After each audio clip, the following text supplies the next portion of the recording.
U rikthyem sërish në studio për të vazhduar edhe më tej me të ftuarit tanë. Është ndërmarrë një nismë që ka tërhequr vëmendje të madhe publiku, kërkesë që provimi I jurisprudencës të mbahet edhe në gjuhën shqipe.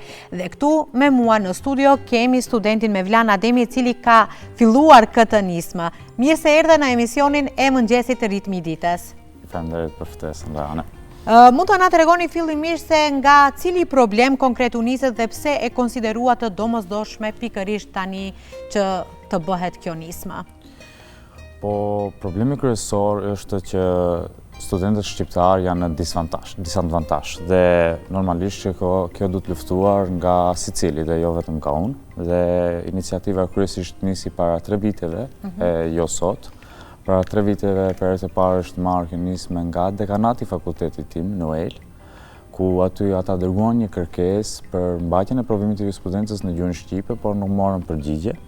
Pastaj aso kohë, pas ca muajve unë u zgjova kryetari fakultetit juridik, edhe pas një viti edhe kryetari parlamentit studentor. Dhe normalisht që kjo ishte një pikë e thellë në mesin e studentëve që provimi I jurisprudencës të mundsohet në gjuhën shqipe, se ishte një stres I panevojshëm që ne do ta kemi në të ardhmen. Edhe atëherë ne nisëm iniciativën, normalisht tirat e ftova të na bashkangjites kërkesës tonë edhe kryetarë tjerë të parlamenteve studentore, normalisht disa me përgjigje pozitive dhe disa me përgjigje negative. Dhe e dërguam atë tek institucionet e njëjta dhe tek figurat e njëjta që e kemi dërguar tani, po nuk morën përgjigje, kështu që filluam një qasje më ndryshe, tham që të mbledhin nënshkrime nga ana e studentëve dhe t'u sqarojmë mirë se çka jemi të kërkuar, të shohim që a e duan edhe ata, a e kanë edhe ata dëshirën e njëjtë si ne. Edhe fatmirësisht një numër I konsiderueshëm I studentëve për krahun. Mendoj që do kishin me arrit edhe shumë nënshkrime, por e mbajtëm në një afat më të shkurtër kohor, domethënë për afatin kohor që e kemi pasur, kemi arrit një numër shumë të madh të nënshkrimeve dhe kemi dërguar tek institucionet relevante. Po presim ende përgjigje. Peticioni është dënshuar gati pothuajse mbi 300 studentë nga 3 fakultetet juridike. Çfarë përfaqëson ky numër për ju dhe çfarë ju kanë thënë studentët gjatë këtij procesi, të themi për vështirësitë që po përjetojnë? Po, kryesisht numri, siç thash, numri do kishte qenë, jam I bindur që do kishte qenë atë më I madh nga studentët që kanë munguar ndonjë ligjërat, por edhe nga studentët që kanë kryer studimet, por ende nuk janë nënshtruar provimit të jurisprudencës, shkaku I frikës se është në gjuhën dhe literaturën maqedone. Edhe ata kanë shprehur një përkrahje shumë të madhe. Po ti shtim edhe ata në numri atyre juristëve të cilët e kanë këtë stres, këtë gale para vetes, është shumë më I madh se sa ky 385 shijon.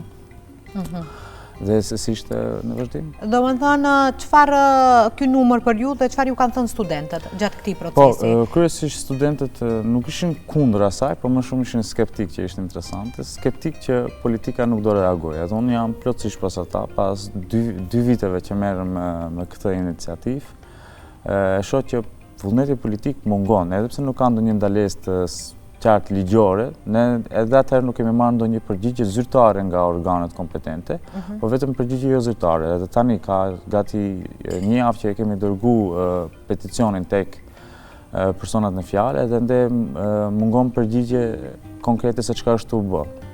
Domethënë kanë plotësisht të drejtë të jenë skeptik. Skeptik. Studentët shqiptar mësojnë gjithë literaturën në gjuhën shqipe, por kur testohen në gjuhën maqedone. Në aspekt praktik dhe profesional, si reflektohet kjo mospërputhje në përgatitjen e tyre dhe në rezultatet e tyre në provim? Po, kjo ndërlidhet edhe me arsyeën sepse I kemi marrë nga këta 3 universitete, nga Universiteti I Titovës, Universiteti I Evropës Juglindore dhe Universiteti Nën Tereza. Arsyeja është se në të 3 universitetet ligjëratat e fakultetit juridik janë në gjuhën shqipe. Edhe terminologjinë juridike ata e mësojnë në gjuhën shqipe. E tani 4 vite studim, ti kalosh ti gjithë ta peripeci në gjuhën shqipe dhe në fund ti nënshtrohesh provimit më esencial të karrierës tënde për të profesionalizuar si jurist në gjuhën maqedone dhe terminologji juridike maqedone është shumë e vështirë. Edhe kjo sjell një frikë nga ana e studentëve që mendojnë se nuk do e kalojnë. Edhe me plotësisht të drejtë është 2 herë më vështirë në krahasim me studentët e Maqedonas.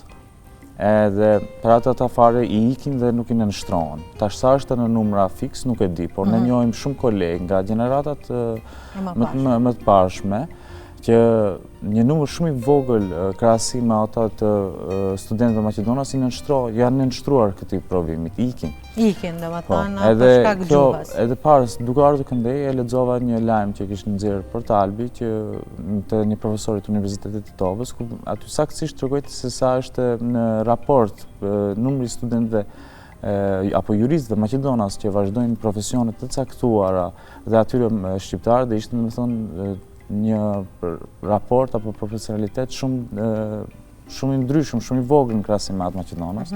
Dhe besoj se kjo në vitet në vijim apo në një afat më të gjatë kohor do sjell probleme për faktorin shqiptar në sistemin gjyqësor.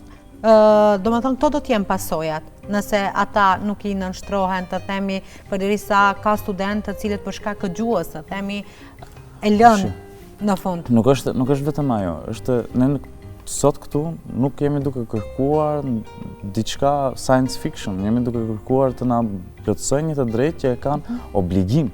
Ata e kanë obligim të na bëjnë atë, nuk jemi duke të kërkuar të na bëjnë ndonjë nde. Unë atë nuk e kam të qartë të pse u shkon kaq gjatë kohë të na japin përgjigje. Drejtat e juaja. Obligimin e tyre. Obligimin e tyre. Duke qenë se ky provim është çelësi për të bërë gjyqtar, prokuror, noter apo avokatën në të ardhmen. Si mendoni se kjo situatë po ndikon në përfaqësimin e shqiptarëve në institucionet e drejtësisë në vend? Ju pak e potencua që sapo ishte bërë provimi i jurisprudencës është elementi më i rëndësishëm për të vazhduar në Akademinë Prokurorë dhe Gjykatës, për të punuar si avokat, noter, përmbarues për gjitha, po të nevojit e provimit i jurisprudencës.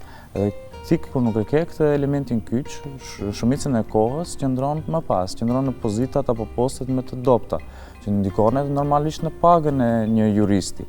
Edhe pastaj ajo normalisht reflekton edhe në migrimin e juristëve që dalin jashtë vendit, lëshojnë Maqedoninë. Domethënë, gjithë këta peripeci vijnë nga një çështje shumë e thjeshtë, por nuk është problemi vetëm aty ose iniciativa jonë të ndalet vetëm tek provimi i jurisprudencës. Pas provimit të jurisprudencës do të vijë edhe sistemi i drejtësisë, do të vinë institucionet shtetërore.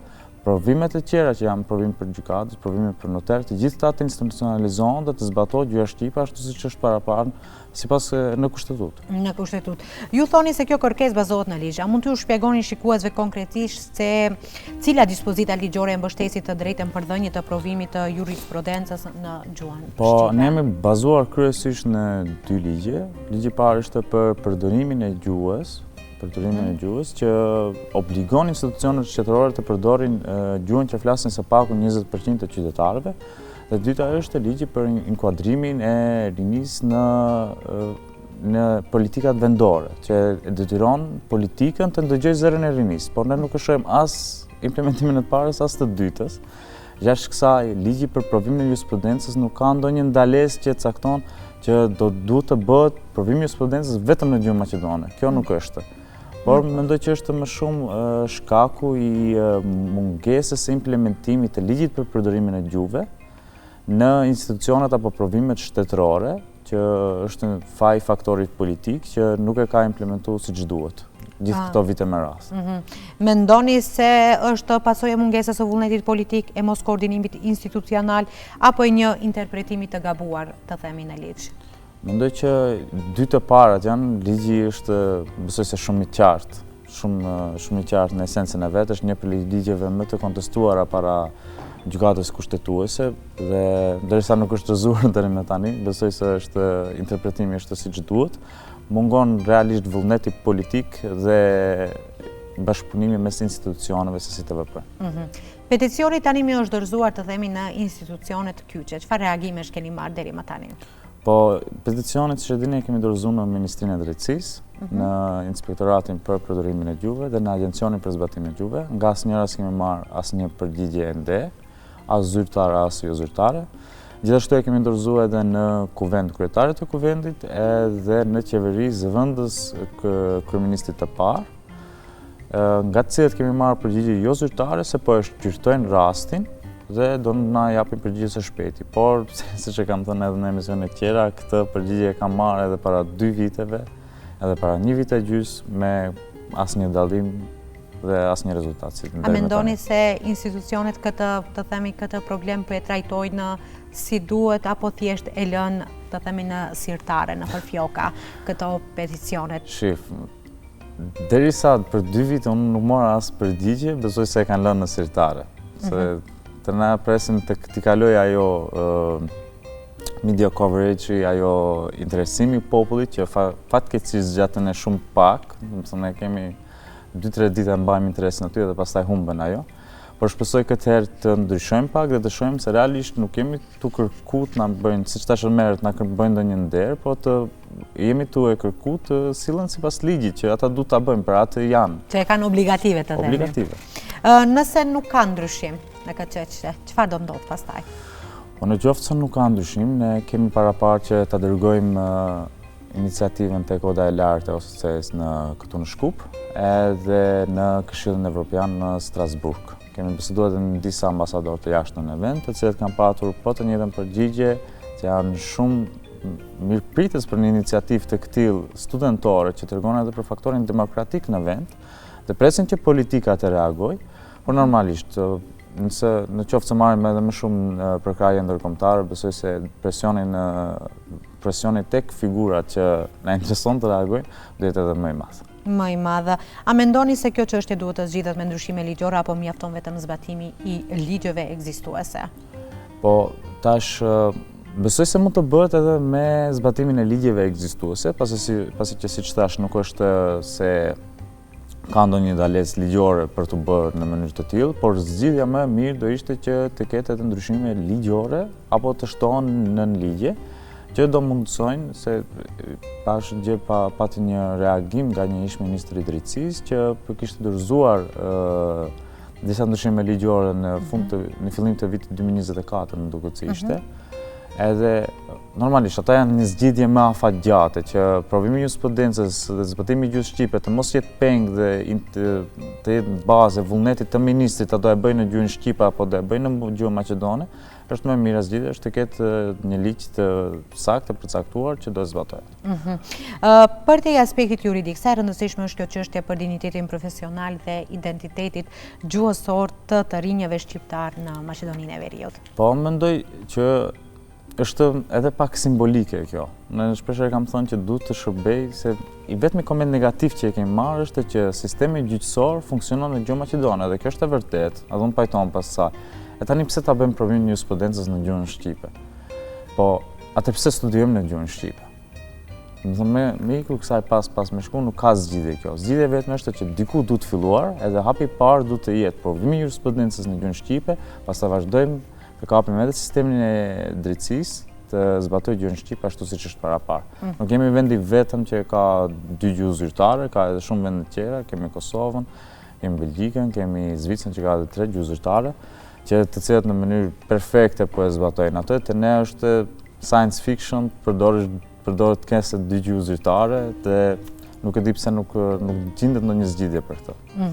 Mund të na thuani se çfarë mesazh ju dërgoni studentëve shqiptarë, të themi që ndihen të demotivuar dhe ndoshta hamensojnë ndonjëherë për të vazhduar studimet në këtë drejtim dhe të themi për shkak të barazisë?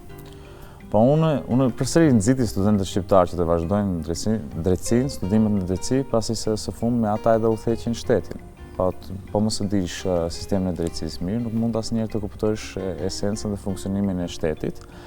Për atë arsye, vetmi mesazh që unë mund t'ua jap atyre është që gjithmonë të qëndrojnë skeptik, por edhe më shumë kritik ndaj politikës dhe të kërkojnë atë që u takon atyre me ligj. Sa keni përkrahje të themi nga universitetet, nga profesorët, nga dekanët, por edhe nga persona tjerë të cilët të miren me këtë profesion? Por realisht përkrahje në fillim normalisht e kam pat nga dekanati im, nga fakulteti juridik, kryesisht nga profesoresha Albana Metaj dhe profesoresha Arta Mero, të cilët me ata bashkë kam përpilu këtë kërkesën për provimin e jurisprudencës, aso kohë dhe më thënë kërkesën e parë. Dhe nga ana tjetër tek fakultetet e tjera, tek universitetet e tjera nuk kemi kërkuar shumë ndonjë mbështetje nga ana e profesorëve, kryesisht jemi fokusu tek studentët, kam pasur miq tek secili fakultet dhe të cilët kanë tërheqë vetë iniciativat, esenca është që kur ta sjellin peticionin para studentëve, mirë t'u sqarojnë se për çfarë bëhet fjalë dhe çka janë duke kërkuar, që dhe ta ketë qartë se për çka po luftojmë ne aty, që të jetë edhe më i zëshëm. Duhet të falenderoj edhe Jon Selimin në Nën Tereza, Yll Rustemin në Uel Shkup, dhe Amarakikin në Universitetin e Tetovës, të cilët kanë mbledhur qindra në nënshkrime në universitetet e tyre vetëm për të përkrahur këtë iniciativë, edhe normalisht pasi që e publikova në rrjetet sociale dhe pasi që nisi një interesim shumë i madh nga ana e portaleve dhe mediave, pash një përkrahje shumë nga njerëz që edhe fare nuk i njihsha që ishin qëndronin pas peticionit, edhe mesazhe, qindra mesazhe që u thonin që unë gjallte pak një lloj shprese që rinia me të vërtetë ka interes në këtë vend. Për të qëndruar, për të mos u larguar nga vendi. Në fund, çfarë mesazhi keni të themi për institucionet shtetërore, pse zbatimi i gjuhës shqipe në provimin e jurisprudencës nuk është vetëm një kërkesë studentore, por një çështje e funksionimit të drejtë dhe të barabartë e shtetit? Po, institucioneve shtetërore do ju thuja që të reflektojnë dhe të veprojnë sipas ligjit, e jo sipas mendimeve të veta që i kanë. Për ndryshe do ju thoja edhe që të mos ndalojnë vetëm të provimi i jurisprudencës, po të nisin zbatimin e gjuhës edhe nëpër ministritë dhe organet e tjera të tyre, pasi që ne nuk do ndalojmë këtu dhe do vazhdojmë rrugëtimin tonë deri në fund të zbatimit të ligjit. Shpresojmë që në të ardhmen kjo të bëhet sa më shpejt, që edhe ju sadopak të keni sa më të lehtë provimin e jurisprudencës, që do të ndikojnë ndoshta edhe në të ardhmen tek studentët tjerë të cilët ndrojnë për të vazhduar studimet në këtë drejtim. Ju faleminderit edhe një herë që ishit pjesë e emisionit tonë dhe që ndat informacione lidhur me peticionin. Ju faleminderit.